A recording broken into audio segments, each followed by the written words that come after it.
पूर्व सरकार विद्युतकरण को संपूर्ण भाव में घरोईकरण करी किसी पुंजीपति को टेकी दे पुंजीपति को लाभ कले सत किंतु साधारण हिताधिकारी को पूरापूरी असुविधार पकईदेले। विद्युत गोटे एमतीका जिनस जहाँ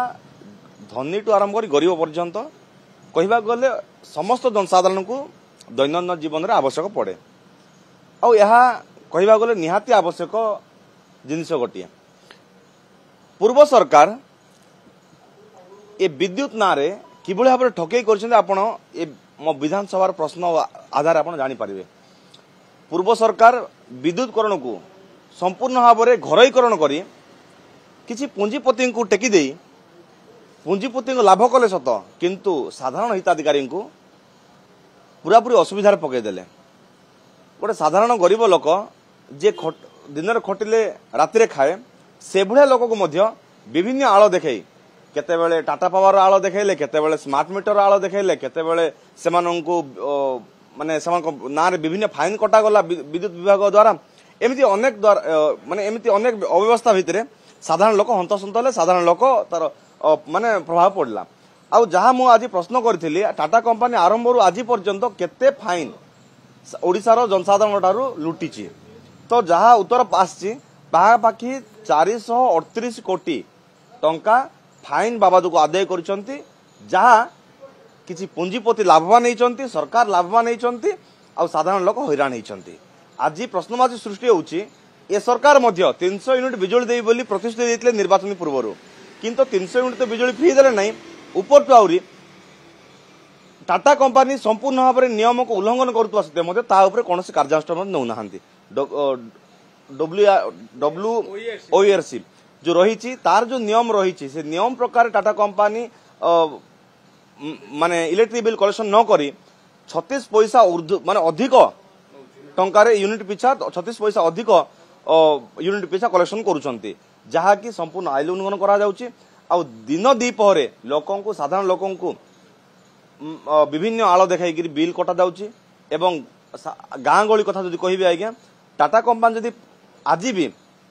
अनेक जगह मीटर लगी ना जदि पारुची सरकार जदि पारुचंती ताले प्रत्येक हिताधिकारी बीपीएल धारी जो अच्छा से घरे गोटे मीटर लगातु तापर जदि से ठीक समय बिल पैठ करूना फाइन आदाय कले ठीक अच्छे किंतु आरंभ एमाने कौन प्रकार व्यवस्था न करी सेमानंकर जहाँ भी विधिवत व्यवस्था रही किसी न करी सडनली जाई एमाने मीटर बाईपास करुछंती बोली हजार हजार लक्ष लक्ष टका बिल काटुछंती। आउ मो गाँव में आज्ञा विश्वास करेंगे ना 300 रु अधिक लोकों ना फाइन कटा जाइए तार जार मूल्य पाखापाखि 18 लाख टंका हम तो साधारण गोटे गाँव कथा उदाहरण देली आज्ञा आउ जदि एमती पूरा ब्लॉक कथा जिलार कथा ओडिशार कथा हिसाब धरे ताल केते ही नथिबो आउ एमाने मनमुखी भाव में बिल काटुचंती। मु तेणु सरकार को अनुरोध करुच्ची ए मन इच्छा बिल काटिया बदल में प्रत्येक घरे मीटर लगातु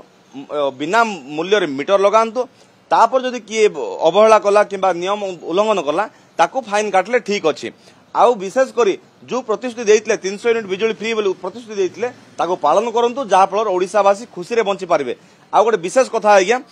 ओडिशा रे विद्युत उत्पादन होउची किंतु ओडिशार लोकों को मिली पारु नाही विद्युत।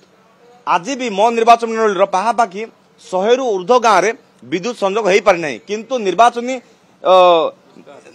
इस्ताहार कही सरकार आम प्रत्येक गाँव को बिजुलीकरण करूँ और 300 यूनिट बिजुली फ्री करूँ ता बाद आज पर्यंत पाखापाखि 100 रु ऊर्ध्व गाँव में विद्युतकरण हो ना किंतु सेमाने उत्तर देइचंती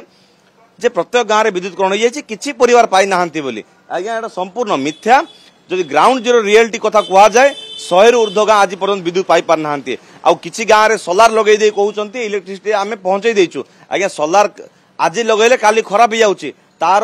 रिपेयर मेंटेनेंस मते करा जाउ नाही वेरीडा जति गाँव में सोलार माध्यम इलेक्ट्रिसिटी व्यवस्था करिछि कौन सी गाँव में लाइन जाउ नाही तेणु एभली अवस्था भितर ओडिशावासी आज सड़ुचंती ता भितर पुणी ओडिशा रे विद्युत उत्पादन होउची सत किंतु ओडिशार विद्युत बिक्री होउची अन्य राज्य को सेठी कम टंकार बिक्री होउची किंतु ओडिशा रे ताटू अधिक रेट रे लोकों को बिक्री करा जाउची। तेणु ए सब अव्यवस्था को माननीय मंत्री दृष्टि आकर्षण करंतु एवं यथाशीघ्र जहाँ करा जाए माने जेमती हेई परिबो साधारण लोक केमती उपकृत हेबे ता पय व्यवस्था करंतु आ घरोईकरण न करी या सरकारी व्यवस्था केमती आसीबो एवं साधारण लोक केमती उपकृत हेबे ता पय चिंता करंतु नहले साधारण उपभोक्ता जदि जो भरोसा विश्वास आज भोट देकी सरकार बसई से ही साधारण उपभोक्ता चाहिए आउ थे हटई विरोधी बसई पारे दरकार पड़े पूरा सरकार हटई दे पारे तेणु से दया दृष्टि करंतु सरकार एवं जहाँ विधि व्यवस्था रही पूर्ण कर।